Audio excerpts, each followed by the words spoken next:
Nag-solo ride nga pala ako mula sa bayan ng Odyongan papunta sa Romblon. Kaya tara, samahan niyo ako sa aking experience papuntang Romblon gamit ang motor at magkano nga bang magagastos natin at magkano ang pamasahe ng motor sa barko. Let's go! Eksakto alas 9 ng gabi umalis tayo mula sa bayan ng Odyongan at talagang umuulan pa dito at madulas na ang mga daan. Kahanga-hanga lang dito sa bayan ng Odyongan at napakaliwanag ang kanilang mga kalsada.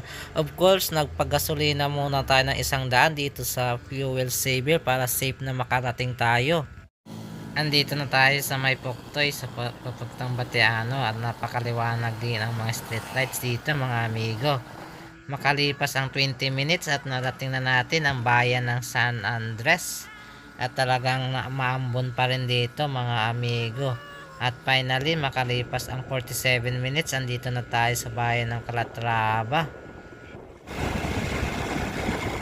9:47 narating na natin ang bayan ng Calatrava mga amigo at tayo ay papunta na dito sa may Salingsing Road papunta sa San Agustin. So mula Odyongan hanggang dito sa Calatrava ay nakatravel na tayo ng 47 minutes kasi alas 9 tayo umalis sa bayan ng Odyongan at saka medyo mabagal lang yung ating takbo kasi umuulan at gabi. So andito na tayo sa Salingsing Road 9:54 at sobrang liwanag dito mga amigo kasi meron ditong solar lights. Ang sarap mag night ride ngayong gabi. Sarap mag night ride sa gabi mga amigo dito sa Salingsing Road at meron ditong sikat na kainan ang Kamali.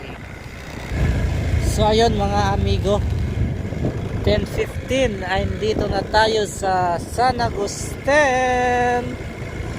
So nagbiyahe tayo sa Odyongan ng alas 9 at 10:15 ng gabi ay andito na tayo sa bayan ng San Agustin. Pupunta na tayo sa kanilang port sa Desain. So halos nagtakbo lang tayo ng 1 oras at 15 minutes narating na natin ang San Agustin.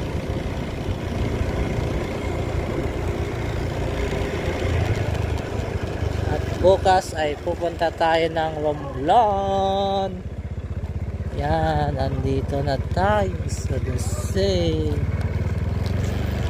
Dito na tayo sa San Agustin sa kanilang terminal. 10:15 tayo nakarating dito at papasok na tayo sa kanal mga amigo. Puno ata ngayon ang pasahero. Wala tayong matulugan, maupuan sa loob.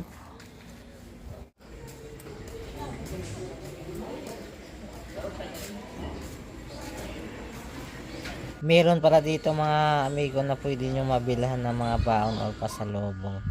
Tingin-tingin kayo mga amigo. So ayan o. Puno na sa loob mga amigo. Kaya dito lang naman tayo sa labas tambay. Bandang alauna ng madaling araw mga amigo, dumating na Montenegro na barko na aming sasakyan.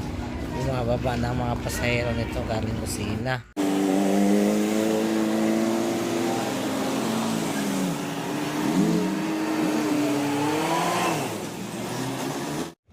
Sa punto ito mga amigo, papasok na tayo ng barko at ang binayaran para natin dito ay 450. Tapos pagdating natin sa Romblon, magbabayad tayo ng 65 for terminal fee.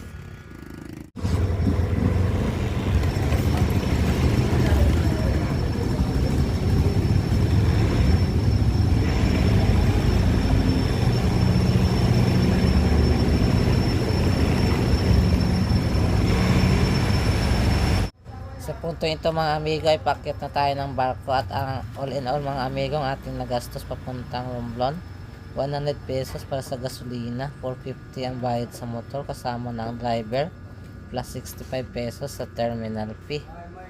So ito pala ang loob ng barko mga amigo at konti lang mga pasahero at madaming mga bakante At hahanap muna tayo ng ating pagpupwestuhan.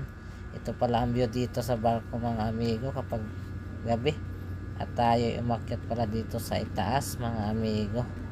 At ipapakita ko sa inyo kung gaano kaganda ang San Agustin Terminal paggabi. Yun oh. Napakaganda mga amigo. Ikaw, ano ang experience mo sa biyahe mo dito? I-comment mo na sa ibaba. Hanggang dito lang yung ating video at sa muli, see you in the next video.